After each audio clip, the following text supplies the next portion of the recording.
দাদা আমার খেলা শেষ। আচ্ছা দাদা দাদা এখন যেন একটা খেলাইতেছে। আচ্ছা কি খেলাইতেছে? আচ্ছা দাদা দাদা সেই খেলাটা কিন্তু পারবা না। আচ্ছা দাদা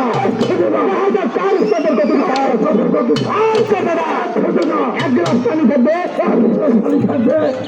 খেলা পরে দেখাবে। আচ্ছা দাদা এক ফোঁটা পানি না দিতে পারতে পারে না। আচ্ছা দাদা ষোলোর চালে শুরুর চালে এটি বন্যাসনের চালে সুন্দর কবি দেখাতে পারো।